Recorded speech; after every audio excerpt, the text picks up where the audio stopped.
everybody, welcome to Math Made Easy by Planet Spark. So welcome all my 10th graders to the new session 2026-27. आज हम बात करेंगे everything you must know before class 10. Directly syllabus start करने से पहले, chapters पे jump करने से पहले, let's understand the approach everybody. Why is it a big deal that you are moving to grade 10, class 10? And what all things you must know before starting it. How to learn, how to prepare, what are the end goals we want to achieve there, सब की बात करेंगे हम. Right? So, it's a must watch everybody. Just share the video and comment also. Okay, चलिए जी, start करते हैं. Before class 10 starts, we have all these things in mind everybody, right? क्योंकि grade 10 क्या है, बोर्ड की क्लास है. First time you might be appearing for the boards there, right? तो of course new class है, board का pressure है. That means expectations ज़्यादा हैं, right? Your parents might be expecting a lot from you, your teachers and you yourself also. कि boards में तो अच्छे नंबर लाने हैं, राइट? बाकी ग्रेड से ज़्यादा लाने, so that will be more comfortable with grade 11 and 12 also, right? So इन सब के चलते क्या हो जाता है, थोड़ा सा कॉन्फिडेंस हिल जाता है and it looks difficult, everything looks difficult. But starting से ही if we make it start in the right way, तो मैथ्स की मैं गारंटी ले रही हूँ, it will become much easier, right? Because nature of things, how we study things, how we look at it, that we have to understand. Okay, कि क्या हम achieve करना चाह रहे हैं. If we know that and if we work on that, then things become easy. So let's discuss all the important points one by one, everyone. First of all, why class 10 math is a big deal? Why? क्यों? Reasons देखिए. First of all, it is your first board level math year. Right, boards आ रहे हैं, कैसा paper होगा, board set करता है, what all will be there, will we get full marks और 90 प्लस. खुद के लिए we set up the goals there कि हाँ इतना अचीव कर सकते हैं, we can do that, right? Marks matter more than before. पहले मार्क्स की उतनी चिंता नहीं होती थी, राइट? स्कूल में ही पेपर होगा, वहीं चेक होगा, we know throughout the year we can do that. यहाँ पे externally you are getting the paper, so थोड़ा सा प्रेशर और होता है because life long you are going to carry those marks. सब पूछते हैं 10th में कितने मार्क्स आए थे, right? Always start from that. So थोड़ा सा ज़्यादा इंपॉर्टेंट हो जाता है to focus on the marks there. And paper की अगर हम बात करें कि एंड गोल क्या है बोर्ड के एग्जाम्स में, अच्छे मार्क्स लाना, तो वहाँ पे what all is being tested, the concepts, the steps, application of what you have learned. Okay, not directly application based it is there. Speed and accuracy, question छूटना नहीं चाहिए एंड आंसर करेक्ट लिखना है. Accuracy speed दोनों को maintain करके चलना पड़ेगा. Small weak areas become big score killers. That is what happened there with most of the students. Pressure की वजह से, फियर की वजह से छोटी छोटी मिस्टेक्स ली जाती हैं हमारे crucial marks there, right? And then we have to carry that for all of our life everybody. तो हम सीखेंगे कि how we deal with that. Okay, we have to focus on this, that class 10 math is less about fear, more about preparation. देखो, अगर अच्छी तरह से हम prepared हैं, then we can deal with anything, literally anything, right? कोई natural disaster भी आ रहा है तो preparedness हमारी उससे भी हमें बचा सकती है. तो ये तो बोर्ड का एग्जाम है, right everybody? All our life we have been giving exams there. तो थोड़ा ही different है उनसे, but it is again just an exam there. So preparedness की हम बात करेंगे, how we fully prepare ourselves for that, so that no fear is there, confidently we achieve what we targeted for us. Okay, चलिए then, understanding the exam before you study. अब पढ़ जिस चीज़ के लिए रहे हैं, अगर वही end goal नहीं समझ आ रहा कि वहाँ पे क्या हम टेस्ट कर रहे हैं, what actually we have to get there, तो पढ़ाई की अप्रोच जो है वो बिगड़ जाएगी everybody. So we have to understand that first. देखो, CBSE math papers check these 3 things. First of all, concept clarity, मतलब हमें अपने बेसिक्स स्ट्रॉन्ग रखने होंगे. किसी भी कॉन्सेप्ट की अंडरस्टैंडिंग स्ट्रॉन्ग रखनी होगी.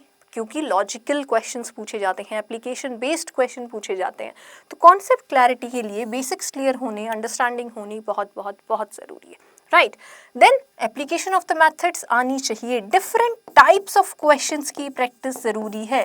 प्रैक्टिस का मतलब बच्चे क्या समझते हैं कि ये एनसीईआरटी के क्वेश्चंस हैं मेरे पास, इस चैप्टर में 120 क्वेश्चंस हैं, 3 बार कर लेता हूँ, राइट, सारे क्वेश्चंस याद हो जाएंगे, डिफिकल्ट क्वेश्चंस पता है, फिगर देख के आंसर बता सकता हूँ, right. You must have heard that, you must have done that in your previous grades everybody. यहाँ काम नहीं चलेगा, क्योंकि क्वेश्चन थोड़ा सा मोल्ड किया तो फंस जाओगे। सो प्रैक्टिस अलग अलग टाइप के क्वेश्चंस की करनी ज़रूरी है, सो दैट तुम एप्लीकेशन अपनी लर्निंग की कर सको in different ways, right, so that you know जो सीखा है वो तुम ईजिली अलग अलग सिचुएशंस में अप्लाई कर सकते हो। Then carefully solving silly mistakes इतनी ज़्यादा होती हैं, लास्ट स्टेप में कैलकुलेशन गलत लिख दी, बी की जगह ए लिख दिया, 3 की जगह 9 लिख दिया, ओके, कॉन्सेप्ट लगाना था एंगल्स का, साइड्स लेके कॉन्ग्रुएंसी क्राइटेरिया लिख दिया, ओके, बहुत ही सिली मिस्टेक्स होती हैं। So you have to carefully solve the questions, approach भी केयरफुली अप्लाई करनी है कि करेक्ट अप्रोच है, एंड देन कैलकुलेशन भी केयरफुली करनी है, राइट एवरीबडी। तो एग्जाम क्रैक करने के लिए ये चीज़ों पे फोकस करना है, which will come through these, okay. And board paper is not just formula based, ये हम अब तक समझ ही चुके होंगे, बिकॉज बोर्ड पेपर की अगर हम बात करें, एप्लीकेशन बेस्ड क्वेश्चंस आते हैं, राइट, एमसीक्यूज आते हैं, केस बेस्ड क्वेश्चंस आते हैं, so we should know how we remember the small details there, क्योंकि एमसीक्यू में कोई छोटी सी ट्रिकी चीज़ पूछ लेंगे, right, in 1 mark. Case based questions आने चाहिए कि इलाबोरेटेड एक पैराग्राफ गिवन है, रियल लाइफ सिचुएशन गिवन है, उसमें कैसे अप्लाई करेंगे अपनी लर्निंग को। एंड स्टैंडर्ड रिटन क्वेश्चंस आने चाहिए, कुछ स्टैंडर्ड क्वेश्चंस होते हैं, you should know that, you should know how we prove the theorems there, certain theorems के प्रूफ हैं, वो तो चेंज नहीं हो सकते, limited number of theorems we have there, and multi step problems, क्योंकि टॉपिक्स इंटरलिंक्ड हैं तो सब कुछ आना ज़रूरी है। एक सर्कल है, उसके अंदर कोई रिजल्ट प्रूव करना है तो कॉन्ग्रुएंसी ऑफ ट्राइंगल्स वहाँ यूज़ होगा, तो दोनों चैप्टर, दोनों टॉपिक क्लियर होने चाहिए, right, multi step problems. Don't just say study chapters, study how questions are asked.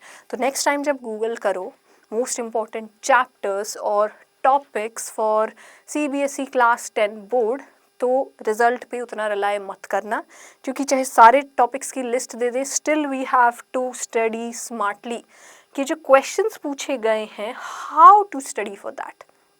जिस टाइप के क्वेश्चंस पूछे जाते हैं, क्या उसके लिए just knowing the topics and knowing them simply would work? No, application based practice चाहिए, बेसिक्स क्लियर चाहिए, अंडरस्टैंडिंग चाहिए, then only we can crack it, right everybody.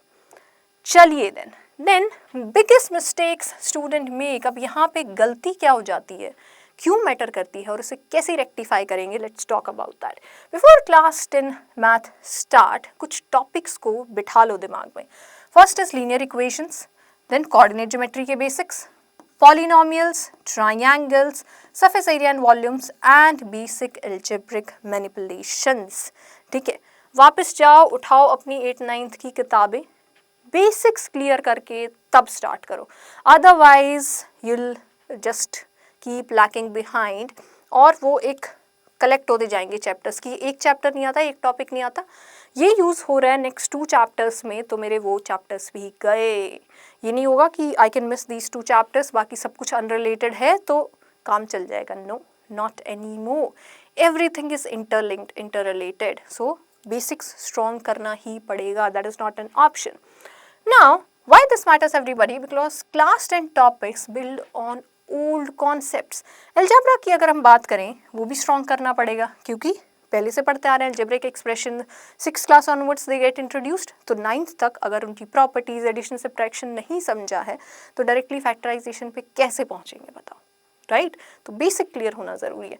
Geometry also, अब थोड़े प्रूफ ज़्यादा होंगे, लॉजिक ज़्यादा यूज़ करना पड़ेगा, बट बेसिक्स क्लियर होने चाहिए। We should know the properties there of all the shapes, identification ही नहीं करेंगे, फर्स्ट स्टेप ही नहीं क्लियर है तो नेक्स्ट में कैसे जाएंगे। देन कुछ न्यू टॉपिक्स भी होंगे like trigonometry, new but link to the basics, triangles अगर समझ आ रहे हैं, कुछ एंगल समझ आ रहे हैं, you know how squares work, so link करके चीज़ों को you can just understand new topics also like trig. Class 9 के बेसिक्स अगर वीक हैं देन क्लास 10 मुश्किल लगेगी. To answer the question which class is difficult, class 9 या क्लास 10, कोई भी डिफिकल्ट नहीं है. It is difficult as long as you are confuse, you don't understand the topic. एक बार समझ आ गया तो सब कुछ आसान है, राइट एवरीबॉडी. तो बेसिक्स को स्ट्रॉन्ग करो एंड देन लॉजिक के साथ, अंडरस्टैंडिंग के साथ, कॉन्सेप्ट क्लैरिटी के साथ मूव ऑन करो and everything will become easy. चलिए then next, how to actually study math the right way. अब क्वेश्चन है, चलो जी मिस्टेक क्या नहीं करनी, पेपर की क्या अप्रोच है सब सीख लिया, तो अब पढ़ें कैसे, what is the right way, let's understand that. Now best study strategy की अगर हम बात करें तो एनसीईआरटी को एकदम गुरु मान के चलो, वो स्किप नहीं करनी है at no cost. the theory given before the chapters which most of the students miss कि हाँ ये boxes में जो formulas है देख लिए NCERT में, अपनी दूसरी publication पढ़ ली and then exercise के questions. No, read every single word given in the NCERT क्योंकि बहुत सारे छोटे छोटे concepts उस text में given हैं before the exercises. Mark it, underline it, अपनी notebook में लिखो, right, and then move on to the questions. Questions भी एनसीईआरटी के कुछ बहुत ही ब्यूटीफुल क्वेश्चंस हैं, तो सारे क्वेश्चन सॉल्व करने ही करने हैं.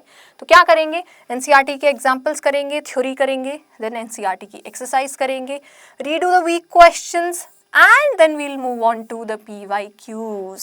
PYQs अवेलेबल हैं topic wise, chapter wise, year wise paper CBSE board के, राइट, वेबसाइट से मिल जाएंगे. तो ये करने के बाद PYQs उठाओ, देन सी कि जो सीखा है वो अप्लाई कर पा रहे हो या नहीं, राइट एवरीबॉडी. और सैम्पल क्वेश्चंस भी मिल जाएंगे, then you can try as many questions as you want.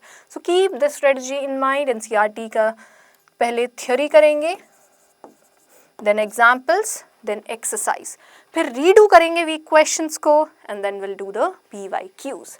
What to do daily, देखो consistency is way more important and more, I would say, a better strategy than intensity. What does that mean कि last के 2 महीने full मेहनत करना 12-12 घंटे पढ़ने से अच्छा है पूरा साल कंसिस्टेंटली एक घंटा पढ़ो, right. Mark your questions there कि इतने क्वेश्चंस हैं पूरे चैप्टर में, 3 दिन है मेरे पास, इतने questions I can divide and then I can do this, right. तो make a plan for your study that is applicable and that is practical, that you can follow consistently. Very important. Intensity से क्या होगा, चीज़ें याद हो जाएंगी, direct अगर कोई क्वेश्चन है अप्लाई कर दोगे, अंडरस्टैंडिंग बेस आ गया तो नहीं कर पाओगे. दूसरा, after a point you will forget that, right. यही होता है, लास्ट के 2 महीने में जो सीखा है नेक्स्ट 2 मंथ्स के बाद भूल जाओगे. अगेन जब नेक्स्ट क्लास में उस बेसिस पे और हम बिल्ड करेंगे कॉन्सेप्ट्स को, you will not get it and that's how things become difficult. तो ये नहीं होने देना है, consistently you have to learn. Easy schedule बनाओ. For example I am telling you 20 minutes concept revision, जो सीखा है रिवाइज करो, 30 मिनट क्वेश्चन सॉल्विंग, और क्वेश्चन नंबर डिसाइड कर लो कि 10 क्वेश्चंस मुझे करने हैं इस टॉपिक पे daily till I finish it, that is also good. And 10 minute checking mistakes. देखो एक एरर बुक होना बहुत ज़रूरी है इन क्लास 10. फॉर्मूला बुक और फॉर्मूला शीट्स हम सब प्रिपेयर कर लेते हैं, error book is also very important. अपनी मिस्टेक से हमें बहुत कुछ समझ आता है. And also once we start looking at the mistakes कि किस टाइप की मिस्टेक है, अंडरस्टैंडिंग मिस्टेक थी कि कॉन्सेप्ट समझ नहीं आया, या एप्लीकेशन मिस्टेक थी कि कॉन्सेप्ट आ गया, पता है कैसे करना था लेकिन एग्जीक्यूशन में दिक्कत कर दी, या फिर कैलकुलेशन टाइप मिस्टेक है कि everything was right, silly mistake कर दी कैलकुलेशन में and the answer is wrong. So type of error देखो, एनालाइज करो एंड देन रेक्टिफाइड. वो हमेशा याद रहेगा फिर, and next time you will not make that mistake. Best scoring habit है everybody, write full steps neatly. Presentation is very important in board exams. Nicely एक pattern बना लो क्वेश्चन लिखने का कि पहले गिवन थिंग्स लिखेंगे, then the steps nicely, brackets में सारे reasoning, and finally the answer, उसे हाईलाइट करेंगे. हमेशा ही ऐसा करो, not just in the exams, right. Pressure में नहीं कर पाओगे वो. So make that a habit.